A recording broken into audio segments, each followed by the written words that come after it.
মেহেরপুর বাসে কোথায় আপনারা জেগে উঠুন, চলে এসেছি। আসসালামু আলাইকুম, কেমন আছেন সকলে? এটা ছিল মেহেরপুরের গেট। বাহ, খুব সুন্দর দেখতে, তাই না? রাস্তা পথে হাঁটছি, এই দেখুন, সবসময় আমার সামনে দায়িত্ববান হাজব্যান্ড এবং সেবাপরায়ণ হাজব্যান্ডগুলি মিলে যায়। এরাও ঠিক সেরকম, বুঝি না কেন যে আমার ক্যামেরার সামনে চলে আসে। নিশ্চয়ই এরা আমাকে বরাবরই খোঁটা দেওয়ার জন্য আসে। সুন্দর একটা ছোট্ট পার্ক, আর পার্কের মধ্যে অনেক বাচ্চা ছিল। হতে পারে পার্কটা ছোট, কিন্তু বাচ্চা কাচ্চা ছিল অনেক। শুধু যে বাচ্চা ছিল তা না, বুড়ারাও ছিল। পার্কে বুড়ারাও আসে। বুড়ারা আসার সুবিধা কি জানেন? ছোটদের মাঝেই নিজেদেরকে খুঁজে পাওয়া যায়, এই জন্য বুড়োরা পার্কে আসে। অবশ্য আমার ভালোই লাগে, আমারও ভালো লাগে, আমিও পার্কে যাই। রাস্তার মধ্যে হাঁটছি, এত সুন্দর ফুল। শ্রদ্ধাঞ্জলি, এটা কিন্তু ডিসেম্বর মাসের ভিডিও। যা ধরা পড়ে গেলাম, এই এক ভিডিওতে সমস্যা। ভালো কিছু ভিডিও করবেন, ঠিক কখন ভিডিও করেছেন সেটাও ধরা পড়ে যাবেন। আমিও ধরা পড়ে গেলাম। ভিডিওটা ছিল ডিসেম্বর মাসে, আর ছিল রাস্তার ধারে বার্গার।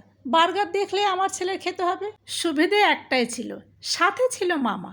আমাকে অবশ্য টাকা দিতে হয়নি, মামা বুঝে নিয়েছে ভাগ্নে বার্গার খাবে। আমার কি, খাক না, একটা কেন 10টা বার্গার খাক, টাকা তো আমাকে দিতে হবে না, দিবে তার মামা। আমি ঘুরছি ফিরছি। আর ছিল পৌরসভার গেট, মেহেরপুরের গেট। ভিডিও করার কি আছে, কিন্তু সাজিয়ে রেখেছে, এই জন্য ভিডিও করলাম।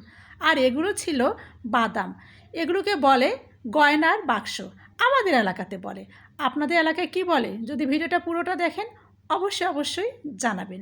চলে গেলাম সুন্দর একটা ফুচকার দোকানে। এখানকার ফুচকা নাকি খুবই সুস্বাদু। আমরাও চলে গেলাম। ছেলে ফুচকা খাবে, বায়না ধরেছে, সাথে আছে মামা, আগেই বলেছি। আমার কি চিন্তা। যাই হোক, অনেকক্ষণ বসে থাকলাম। ফুচকার দোকানটা খুব একটা বড় ছিল না, আর ছিল সুন্দর পিঙ্কিশ কালারের ফুল দিয়ে সাজানো। ফুলগুলো বেশ আকর্ষণীয়, আর আমিও অমনি একটু ফুলের মাঝে ভিডিও করতে বসে পড়লাম। কিন্তু দুঃখের বিষয়, এখানে ফুচকা খেতে গেলে অনেক সিরিয়াল নিতে হয়, অনেক সময়ের পর ফুচকা পাওয়া যায়। আমাদের হাতে তো এত সময় নাই।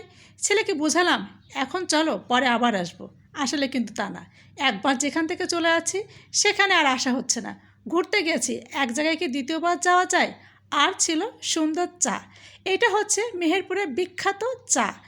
এই যে এক সাসপেন্স চা দেখছেন, এই এক সাসপেন্স চা সন্ধ্যা থেকে শুরু হয়, রাত 8টার মধ্যে শেষ হয়ে যায়। বিভিন্ন ধরনের চা আছে, নর্মাল চা, দুধ চা, মাল্টা চা, কফি। যাই হোক, চাইনিজ কফি একটু পড়ে নিন কষ্ট করে, অনেকগুলো পড়তে ভীষণ কষ্ট হচ্ছে। মেহেরপুরের এই জায়গাটা সব থেকে সুন্দর, যেটা আমার খুব ভালো লেগেছে। এই জায়গাটাতে সুন্দর করে আল্লাহ মোহাম্মদ লেখা ছিল। ইচ্ছে ছিল দিনের বেলা ভিডিও করব, কিন্তু সময় হয়ে উঠতে পারিনি।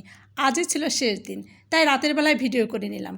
অনেকগুলো সাইনবোর্ড ছিল লেখা, ভাববেন না সাইনবোর্ডের আমি বিজ্ঞাপন করছি। এগুলো না চাইতে আমার ক্যামেরায় বন্দি হয়ে গেছে। এই জায়গাটা কিন্তু খুব সুন্দর, আমার ভীষণ ভালো লেগেছে। ভালো থাকবেন সকলে, আল্লাহ হাফেজ।